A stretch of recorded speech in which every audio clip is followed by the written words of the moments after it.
Leader TV जे programme interview में आया हुआ जो मेज़बान डॉक्टर अयूब शेख ऐं मूंसां गॾु अॼु मौजूदु आहे हिकिड़ो शख़्स, हुनजो तमामु नालो आहे सवलो शफ़क़त हुसैन वधो, शहदादकोट शहर जो ॼाओ। ऐं हुनजे हथनि में जेको कलम आहे उन हेसि ताईं 12 किताब लिखिया आहिनि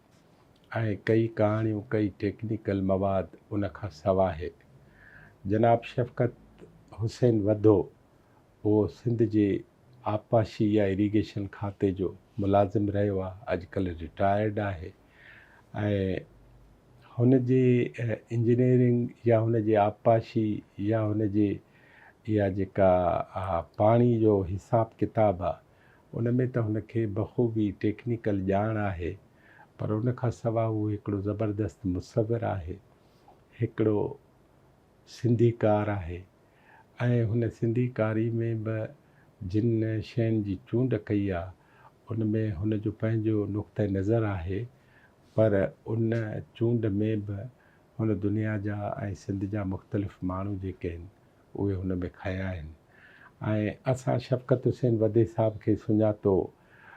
टेक्निकल या इरीगेशन खां अवल बि। असां हुनखे सम्झो त हीउ सिंधीकार आहे ऐं रूमी खे तर्जुमो थो करे या उन खां अवल उमर ख़याम जो रुबायूं तर्जुमो थो करे, पर पोइ असांखे ख़बर पई ऐं आहिस्ते आहिस्ते असां हुनखे हिकिड़े मुसविर जे हिसाब सां बि ॾिठो। ऐं हुन जेका पंहिंजी हुन पंहिंजे पारां जेको कुझु कमु कयो आहे त उहो सम्झिजे त पोइटिकल बि आहे, टेक्निकल बि आहे, लिटरेचर जो हिसो बि आहे, आर्ट ऐं फाइन आर्ट्स जो हिसो बि आहे। शफ़क़त हुसैन वधे साहब खे असां रिक्वेस्ट कयो ॿ ॾींहं अवल हुनजे शाह लतीफ़ जे हवाले सां जेको तशरीह ऐं सम्झाणी जो सिंधी ऐं अंग्रेज़ी में 2 भाङा उन्हनि जी रूनमाई या महूरत थी आर्ट्स काउंसिल में। ऐं उते भांत भांत जा माण्हू आया हुआ जेके शाह लतीफ़ जे हवाले सां या ख़ुदि हिन जे पारां कयल जेका तशरीह ऐं सम्झाणी या हुनजो अंग्रेज़ी तर्जुमो उहो जेको आहे उहो उते पेश थियो हो। असां चाहियूं था त शहदादकोट जे हिन शानदार शख़्स जे बारे में असां हिकिड़ी तफ़सीली रिहाण कयूं ऐं उन में रिहाण लाइ ज़रूरी आहे त हुन खां ई सभु कुझु ॿुधूं। अचो साईं, अस्सलाम वालेकुम। साईं वासलम वॾी महिरबानी। ऐं सभ खां अवल असांजे सम्झो दस्तूर में हिकिड़ी ॻाल्हि शामिलु आहे त पंहिंजे महिमान खां पुछूं त हू पंहिंजे अबनि ॾाॾनि पर ॾाॾनि तड़ ॾाॾनि जिन जी बि ख़बर अथसि या जिन जी बि हुनखे ॿुधायूं त ॾाॾो तुंहिंजो हीअं हो, पर ॾाॾो तुंहिंजो हीअं हो, ॾाॾी पर ॾाॾी, नानो नानी जेके बि उन जे बारे में असांखे मुख़्तसिर हिकिड़ी तफ़सील ऐं डेटा ॾियो। साईं मुख़्तसर इहो त मुंहिंजो असली ॻोठ शहदादकोट जे भरिसां चाकणी आहे। शहदादकोट बि असांजो ॻोठ ई आहे, पर जेको ॻोठ जेको हुनजो चाकणी आहे। मुंहिंजो ॾाॾो बि रिटायर्ड प्राइवेट टीचर हो अंग्रेज़नि जे ज़माने में वठी, ऐं नानो बि प्राइवेट टीचर हो। मुंहिंजो वालिद साहब एरीगेशन में असिस्टेंट इंजीनियरिंग ते ई हुयो, उन में पोइ भुट साहब में जेके जबरी रिटायर कया उन में रिटायर थियो। सो एरीगेशन सां ऐं हिकिड़े क़िस्म जो लाॻापो रहियो आहे। ऐं मुंहिंजो चाचो बि प्रोफेसर रहियो आहे कराची में घणो टाइम। नाला खणंदा हलो। साईं नाला मुंहिंजे ॾाॾे जो नालो करीम बख़्श वधो ऐं नाने जो जेको हूंदो मोहम्मद दाऊद वधो। नाने मरूम खे मां अखियुनि सां कोन थो असां वॻ में गुज़ारे चुको। ऐं मुंहिंजे वालिद साहिब जो नालो अहमद ख़ान वधो। मुंहिंजे अमड़ जो नालो कसबानो वधो। इन ॿिनि शख़्सियतुनि जो ऐं मुंहिंजो चाचो मोहम्मद इब्राहिम जेको प्रोफेसर हो उन्हनि जो मुंहिंजी हैती ते वॾो असरु रहियो आहे जेको हूंदो आहे। त छाकाणि त मां बचपन में मूंखे चाची मूंखे खयों बि चई घणो प्यार बि ॾिनई ऐं जेको सो माना उहो बि घणो लिटरेचर पढ़ंदो हुयो त मुंहिंजो वालिद साहिब बि न्याय तौर ते वॾो सूफ़ी माण्हू सूफ़ियुनि सां असांजे सॼे घर जो वास्तो रहियो आहे जेको हूंदो ख़ासि तौर सां मुंहिंजो ॾाॾो थियो या जेको हूंदो असांजो वालिद साहिबु ऐं ॾाॾी त माना असांजी जेका आई उहो उनजो बि तमामु घणो वास्तो रहियो आहे साईं चीज़ल शाह सां साईं रखियल शाह सां ऐं असां बचपन में उहो सभु कुझु ॾिठोसीं नंढे लाॾो ऐं काफ़ी वाक़िया ॿुधंदा हुआसीं जेको सो माना उन्हनि जा जेको सो असां पंहिंजी ऑब्ज़र्वेशन घटि पर ॿुधल ॻाल्हियूं काफ़ी आहिनि जेको सो उनजे ज़बानी ॿुधियूंसीं सो बहरहाल को ज़ाहिरी ॻाल्हि आहे त माण्हू नंढे लाइ हिकिड़ो ॿुधे त उहा छा पकिड़िजे न ते वेहिजी वञे थी जेको हूंदो पर असांजे पंहिंजे वालिद साहिब खे ॾिठोसीं त हुनजी ज़िंदगी केॾी माना हिकिड़ो उहिदे ते रहियो वॾे ते पर मां तंहिं ज़माने में एस डी ओ वॾी ॻाल्हि हो इरीगेशन जो सो उनजे बावजूदि हुनजी ज़िंदगी में इंतिहा जी सिंपलिसिटी हालांकि उहो हर क़िस्म जो लिटरेचर पढ़ंदो तंहिं ज़माने रीडर्स डाइजेस्ट या लाइफ रिसालो ईंदो मंथली असांजे घर में असां नंढड़ा हूंदा हुआसीं त इहे रसाला तंहिं ते ॾिठासीं जेको सो ईंदे त आहे जान साईं नंढा ॿार हुआसीं असांखे ख़बर न पवंदी त भाई अहमियत छा आहे जेको हूंदो पोइ ख़बर पए थो केॾी क्लीब जा रसाला आहिनि आलमी रिसाला आलमी रिसाला उहे असांजे घर ईंदा पिया सो ॿियो रुॻो किताब ॾिसंदा हुआसीं बाबा असांजे वालिद साहिब वटि पिया आहिनि जेको सो माना हर क़िस्म जा जेको सो त असांखे बि हिकिड़ो माना किताबनि सां नंढड़े लाइ मोटी हिकिड़ी ॼण हिकिड़ी चाहत पैदा थींदी वई हिकिड़ी या उनसत थींदी वई हिकिड़ी त बाबा जेको हूंदो पर असांजो चाचो बि एतिरो ई लिटरेरी माण्हू हो उहो बि ईअं ई किताब पढ़ंदो रहंदो उहो प्रोफेसर हुयो ऐं रिटायरमेंट अॻ में गुज़ारियो कराची में घणो टाइम रहियो ऐं मूंखे कराची वठी उहो आयो हिते पढ़ाई वरी जेको हूंदो उन करे कराची सां काफ़ी वाक़फ़ियत थी फस्ट ईयर इंटर खां वठी सो साईं किताबनि सां वास्तो बचपन खां वठी नंढे लाइ हिकिड़ी ॻाल्हि शफ़क़त साहिबु ॿुधायो त उहो जीअं शाह लतीफ़ जो शेर आहे न की मूं नानाणा सिखियो न की ॾाॾाणा त पर तव्हांखे ॾाॾनि ऐं नाननि खां ॿई पढ़ियल मिलिया आहिनि जी साईं त उनजो हिकिड़ो असरु तव्हां ते आहे उन्हनि जी तालीम जो बिल्कुलु आहे त उहा उन्हनि खे तालीम कंहिं ॾिनी हूंदी ज़ाहिरी ॻाल्हि आहे त जेको सो हाणे असांजे ॾाॾे खे तालीम कंहिं ॾिनी ज़ाहिरी उहो तंहिं वक़्त में असां ॾाढो जंहिं ज़माने में पढ़ियो त उन ते तालीम आम कान्हे सिंध में माना जेका हिकिड़ी नई अञा शुरू थी जेको अंग्रेज़नि जो दौर हो ऐं पोइ असांजे ॻोठ जो स्कूल 1938 में प्राइमरी स्कूल खुलियो आहे प्राइमरी स्कूल जेको बिल्डिंग हुई हाणे त ड्राए थो ज़ुल्म कयो जेको हूंदो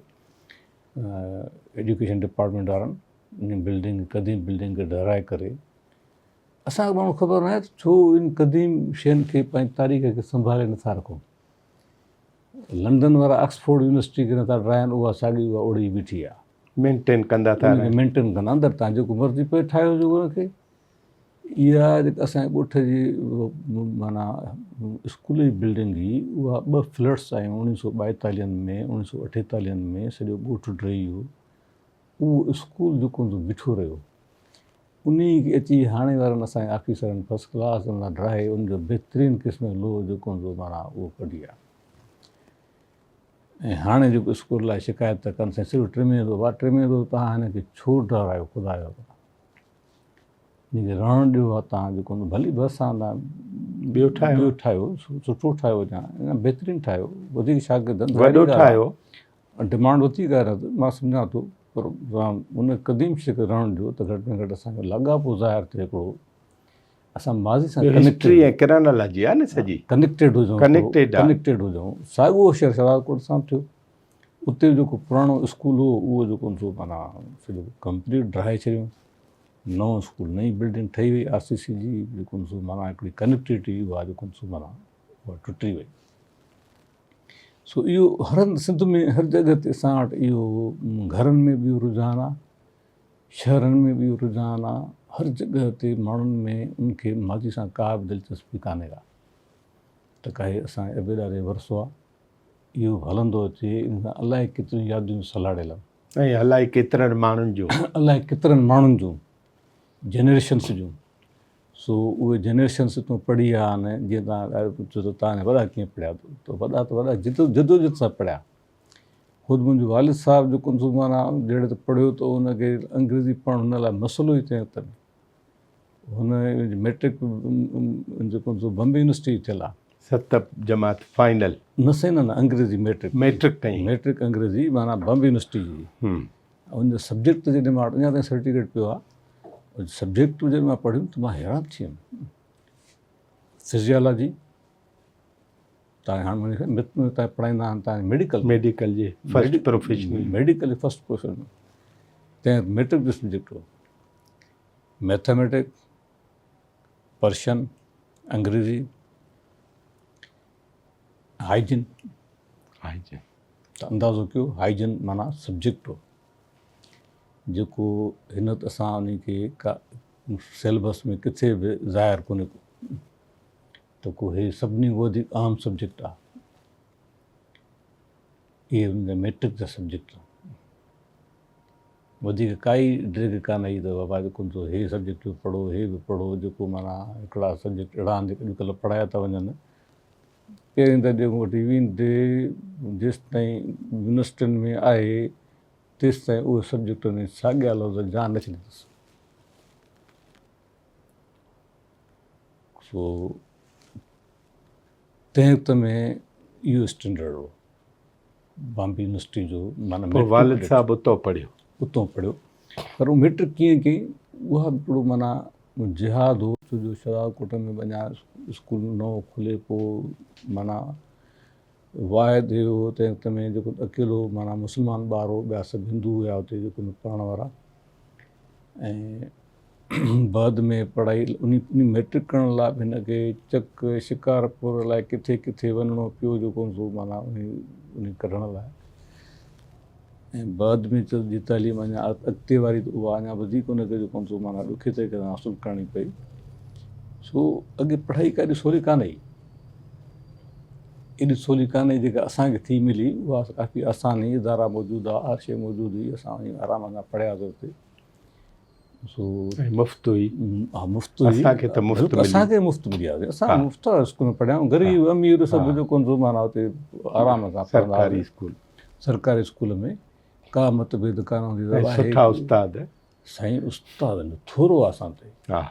त हे जेको मुंहिंजो तर्जुमे वारो कमु आहे या जेको शाइरी वारो इन में मुंहिंजो पर्टिकुलर उस्ताद हो जेको मैट्रिक में साईं अब्दुल सत्तार भट्टी मरहूम गुज़ारे वियो हेडमास्टर हो ऐं असांखे 10वीं जी पोइट्री पढ़ाईंदो तव्हां बिलीव कयो त साईं जो अहसान आहे मूं ते मूंखे सिलेक्ट कयईं त वाह तूं हे जेका 10वीं वारी पोइट्री आहे उहा बोर्ड ते स्टैंजा लिख उन जी पैराफ्रेज़ कर उन ॾुखियूं मानाऊं लिख English to English first time मां 10वीं में माना डिक्शनरी ॾिठी इंग्लिश टू इंग्लिश डिक्शनरी कीअं थींदी आहे सेखारींदी डिक्शनरी हीअं इस्तेमालु कबी आहे इहो सभु लिखी ऐं वरी इंग्लिश टू सिंधी माना लिखी पोइ मूंखे अची करे ॿुधाईंदो कर ऑफिस में त मां अची तव्हांखे एक्सप्लेनेशन सम्झायां त उहो कमु जॾहिं मां कंदो हुउमि जॾहिं त मूंखे काफ़ी पोइट्री जो हिकिड़ो माना उहा इंग्लिश पोइट्री सभु अंग्रेज़ पोइटा तमामु वॾा पोइटा वर्ड्सवर्थ ॿिया माना तमामु बहितरीनु शाइरी 10th में तंहिं जेका बहितरीनु शाइरी मूंखे तो हिन ताईं उहा तमामु सिलेक्टेड पोइट्री जेको हूंदो त उहा या फस्ट ईयर इंटर ते जेका पोइट्री हुई उहा बि सिलेक्टेड पोइट्री जेको माना सिलेबस में असां बि रही विया पोइ पढ़ाइण वारा कीअं था पढ़ाइनि उहो त अलॻि ॻाल्हि आहे हिकिड़ी त कहिड़ा उस्ताद मिलनि था असांखे जेको उस्ताद मिलियो त उहो मूंखे त तमामु घणो यादि ईंदो आहे छो जो उनखे जे करे ई मां काफ़ी जेको उन में सिखियुमि जेको त पैराफ्रेज़ पोइट्री जो कीअं कबो आहे नसर में कीअं आणिबी आहे ऐं जेको उनखे बाद में उनजी एक्सप्लेनेशन कीअं थींदी आहे इहो माना लिटरेचर जे पासे ॼण त तव्हांखे वठी आयो उहो ई टाइम हो जो उतां वठी पोइ हिकिड़ी माना तजसुस शुरू थियो लिटरेचर सां मुंहिंजो वास्तो ईअं थियो जो बचपन में शहदादकोट में रहंदा हुआसीं, मुंहिंजे भाउ डॉक्टर अब्दुल वहाब जेको सो इन कहाणी जो किताबु हिकिड़ो, मां आई थिंक चोथों दर्जो पढ़ंदो हुउमि, उहो पढ़ी ॾाढो मूंखे वणियो। उन में इंटरनेशनल कहाणी तर्जुमो थियल आहिनि सिंधी में, कंहिंजो हुयो जो अॻियां पुठियां पना उन जा फटल आहे, इन करे मां राइटर तर्जुमेकार जो नालो यादि न आहे मूंखे, कहाणी यादि आहिनि सभु। पोइ इन करे उन में मशहूरु कहाणी जेको हूंदो टैगोर जी काबलीवाला, उहा बि उन में हुई। त उन करे पोइ बाद में मां उहा पढ़ी जेको हूंदो त मूंखे उहा यादि ईंदी त जेको हूंदो आहे मां तंहिं वक़्तु पढ़ी जेको हूंदो ॾाढी सिलेक्शन बहितरीनु किताब थियल हुई कहाणियुनि जी, ऐं जेको हूंदो माना मोतबर कहाणियुनि में छपियल हुयूं ऐं इंटरनेशनल कहाणियूं बाद में मूं मुख़्तलिफ़ हूंदा आहिनि ते उहे किरदार पढ़िया जेको हूंदो सभु जेको हूंदो माना जेको हूंदो हाई लेवल जूं जेको हूंदो कहाणियूं। वरी 5 दर्जे में असांजो मामो हूंदो, उहो वॾो उस्ताद हो, बहितरीनु शहदादकोट जो उस्ताद हो, ऐं उन बि सॼी हयाती तालीम खे ॾिनी। असांखे 5 दर्जे स्कॉलरशिप जी तयारी कराईंदो, क्लास टीचर बि हुयो, स्कॉलरशिप तयारी बि कराईंदो, रहंदो बि असां सां गॾु। असां सम्झो त ॾचे हूंदा हुआसीं, छो जो उस्ताद हुजे असां गॾु बि रहे त असांजे त माना पढ़ाई बि तयारी बि कराए असांजी निंड हराम। सो घर असांजे भरिसां हूंदो, दरगाह रोड ते, हुन साम्हूं पहिरियों स्कूल हूंदो, विच में हिकिड़ी घिटी हूंदी। सो मुंहिंजी मदर मूंखे मानी ॾींदी त भाउ ॾेई थी वञी, उहो ईंदो ई कोन हो क्लास मां। मां क्लास पूरा थियो 5 दर्जे माना मां पीरियड पूरा थिया जेको माना हिकिड़ो ई उस्तादु हूंदो जेको पढ़ाईंदो, मैथमेटिक्स उहो पढ़ाईंदो, जेको सभु सब्जेक्ट पढ़ाईंदो, माना हर शइ उन ते हूंदी। असांखे माना एतिरी मैथमेटिक्स करायईं जो हुन न सिर्फ़ु 5 दर्जे जो कोर्स पूरो करायो, बल्कि जेका अॻे पढ़ाई वेंदी फाइनल खे मैथमेटिक्स,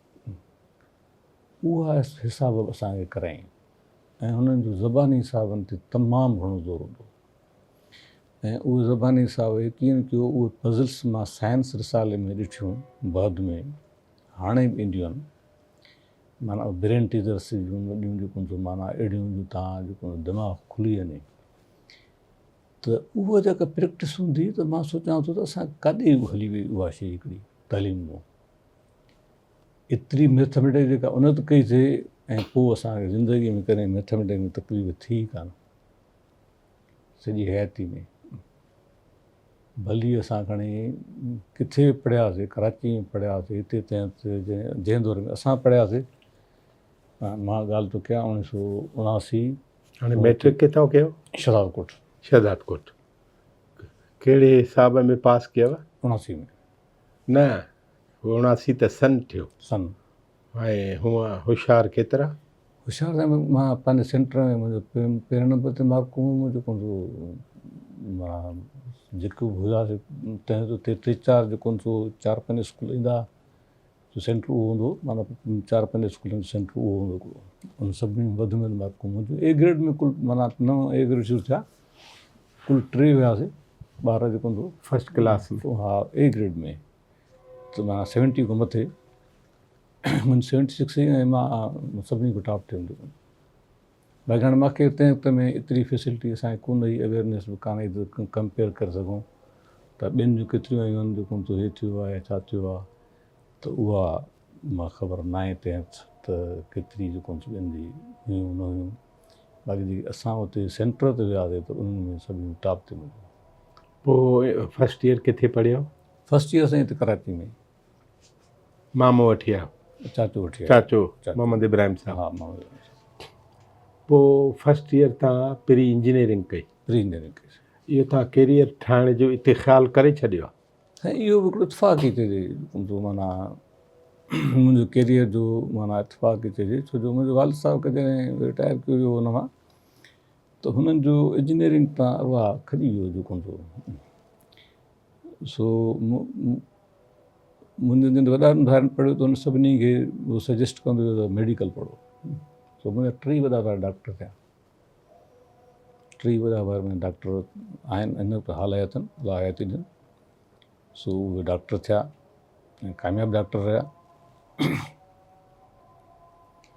पोइ जॾहिं मुंहिंजो वारो आयो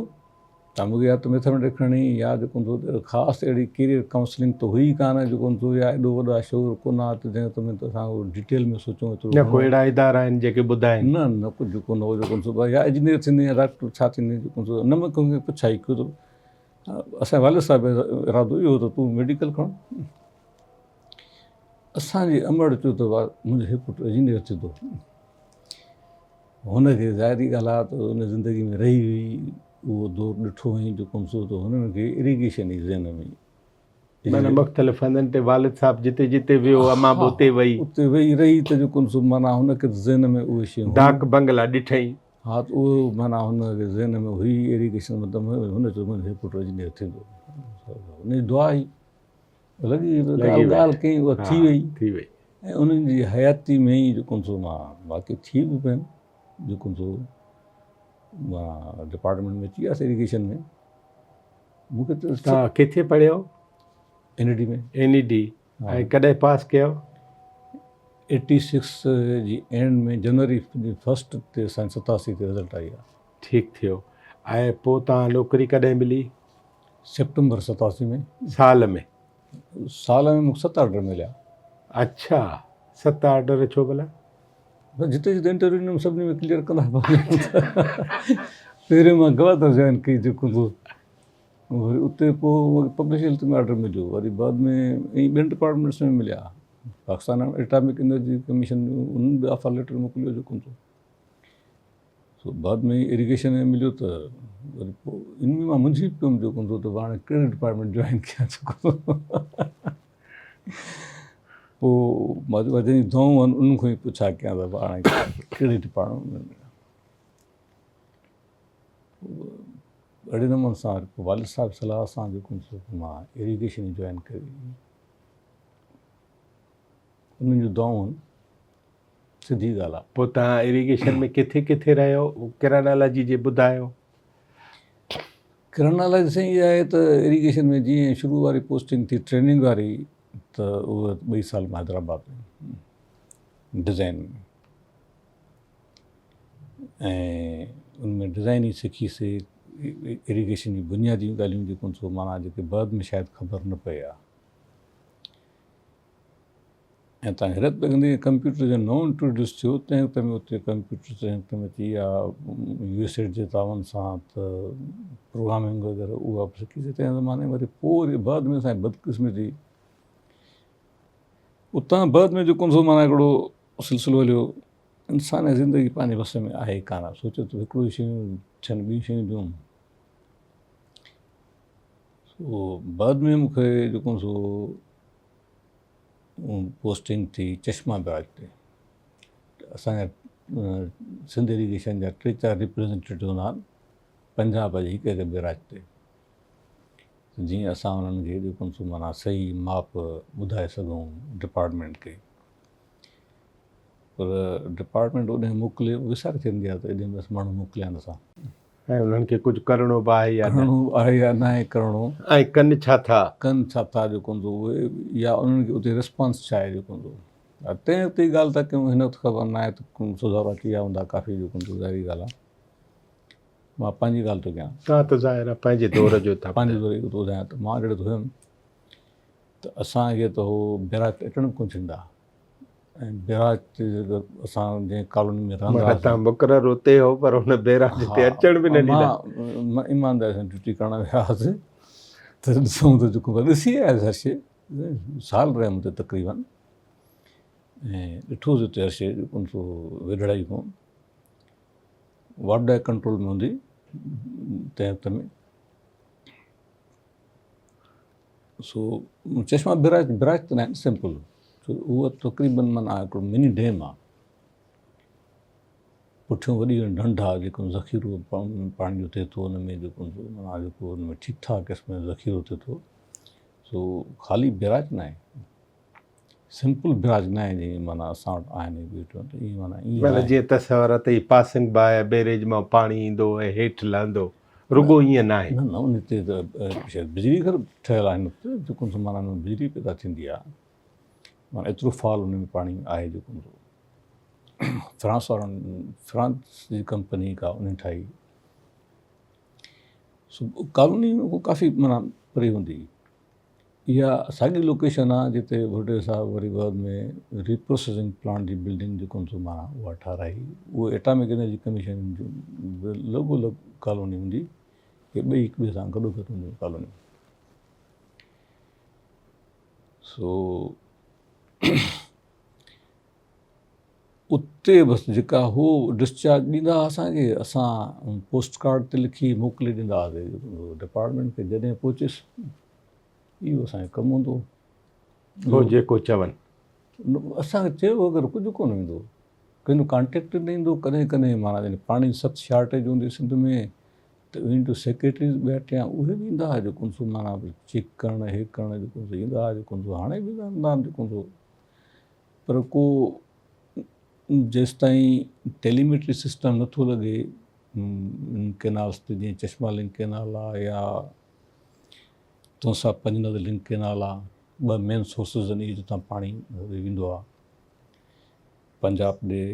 या जेके भली सकर बिराज हुजे या जेके बि हुजनि। त चेकिंग जेकॾहिं हिननि जी थिए थी पई त माना हुतो असांखे ख़बर पए थो एग्ज़ैक्ट पाणी चश्मा लिंक में केतिरो थो वञे। सभिनी जी थियण बि खपे न, सभिनी थियणु पाणी जी अकाउंटिंग थियणु खपे, डेफिनेटली थियणु खपे जेको इन खां सवाइ त चाढ़ो कोन्हे को। पाणी ॾिसो लिमिटेड आहे, पाणी लिमिटेड आहे ऐं उन खे जेको असांखे इस्तेमालु करिणो पवंदो, असांखे पंहिंजे ग़रीबाना में ॾिसणो पवंदो। सिर्फ़ु इल्ज़ाम तराशी सां ॻाल्हि न हलंदी।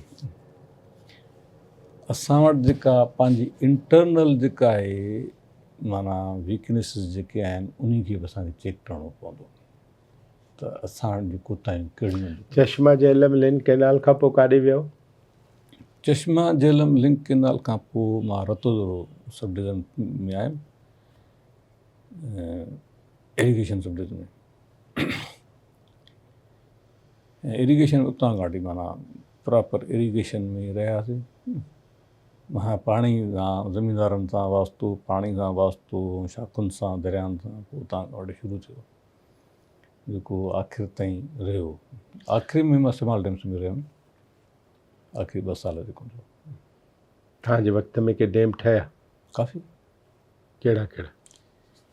सियाणे घणनि जा नाला यादि कोन्हनि के मशहूरु 1 2 3 4। साईं मुंहिंजे टाइम में हिकु त दरार डैम दरवार जेको इहो माना वॾवारनि ठाहियो, पर उहो हैंड ओवर थियो असांखे, जो मीडियम साइज़ आहे। मीडियम साइज़ डैम जेको माना सिंध में सिर्फ़ु स्मॉल डैम्स असांखे हूंदी अथॉरिटी, त जेके 45 फुट खां घटि डैम्स आहिनि त उहे जेको असां ठाहियूं जेको। डैम त काफ़ी ठाहिरायासीं। हाणे नाला उनजा अजीब अजीब क़िस्म जा नाला आहिनि त जेको उहे ज़हन ते नथा वेहनि जेको विसर घणी थी। एरिया त मुख़्तलिफ़ एरिया माना थर में ऐं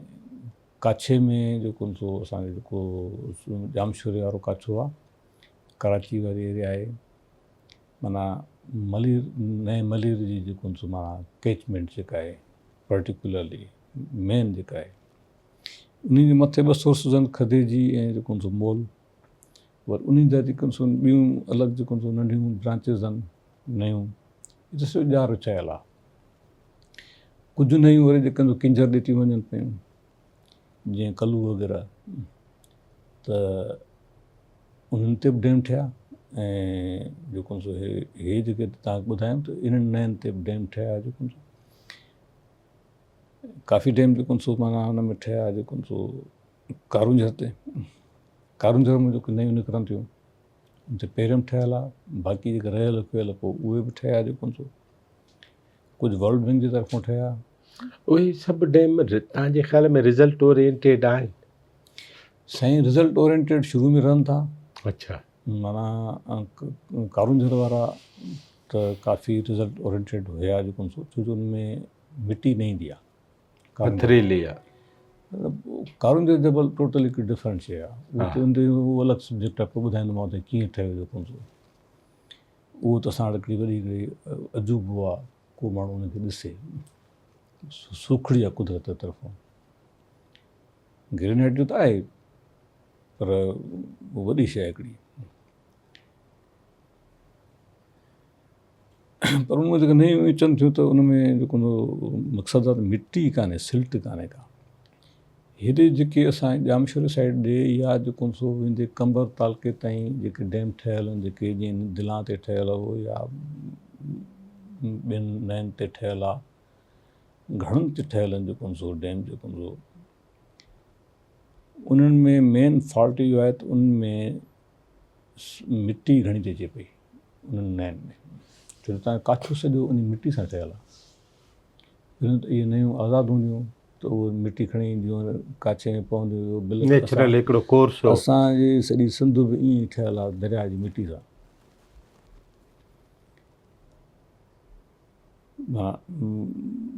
ईअं 12,000 साल अॻ में तव्हां पाणी जेको समुंड जो तक़रीबन मुल्तान ताईं हुयो, पोइ इहो डेल्टा आहिस्ते आहिस्ते वधंदो वधंदो जेको तव्हां जेको इस ताईं पहुतो जेको हाणे आहे, हाणे वापसि थियणु शुरू थियो आहे जेको। सो असांजो जेको माना हिकिड़ी ॿ टुकरा आहिनि सिंध जा, हिकिड़ो जबल खां लाही थी अची दंकियईं जेको सो ओलह वारे पासे ॾांहुं खीथर रेंज खां आयो, उतां मिटी खणी आयो जेको जंहिंखे असां काछो था सॾियूं पिया, उहा काछे जा ज़मीन ठही, वरी हेॾां जेको सो माना असांखे कुदरती रिकॉर्ड जेको माना थर जी आहे, थर जी जेको भिटूं आहिनि, थर कीअं ठहियो उहो दास्तान आहे पंहिंजी जॻह ते हिकिड़ी, पर माना उहा ऑलरेडी हुयो जेको सो, उहो बि नदियुनि सां ठहियो जेके नदियूं गुम थी वियूं हिन वक़्तु। त लूणी नदी बि त कंहिं ज़माने में वहंदी, सरस्वती वहंदी जेको सो उन्हनि जी वारी सां हाकड़ो, हाकड़ो अलॻि शइ आहे हिकिड़ी जेका सतलज नदी मां तक़रीबन या हुन मां सरस्वती मां जेको सो निकिरंदो, ऐं हिन त जेको आहे असांजो नारा जेको सो कैनाल इन्ही पासे ॾांहुं वहंदो जेको सो वञी करे उहो बि समुंड में पवंदो जेको सो, जंहिंखे असां उलहंदो नारो छॾींदा आहियूं। ऐं बाद में अंग्रेज़नि उनखे एक्टिवेट कयो, पहिरियों उनखे मुंहुं ॾिनो रोहिड़ी शहर जे मथां हिन वक़्तु मौजूदु आंदियो, पोइ जॾहिं सखर बिराज ठहियो त वरी उन मुंहुं फिराए हेठि ठाहियो वियो जेको सो, पर अक्सरियत जेको सो नारे जो हिन वक़्तु पुराणे दरिया जो जेको ॾेख ॾींदो आहे जेको सो इहो थियो उनजो हिसाबु किताबु साईं। त उन खां पोइ सरस्वती साईं मुंहिंजी सॼी हिते मेजॉरिटी जंहिंखे हिन राइट बैंक सॼी हूंदा असां पिया, जंहिंमें तव्हांजो तक़रीबन राइट बैंक जूं सभु canals, Dadu canal, rice canal, NW canal, इते मां मेजॉरिटी सर्विस कई आहे घणी।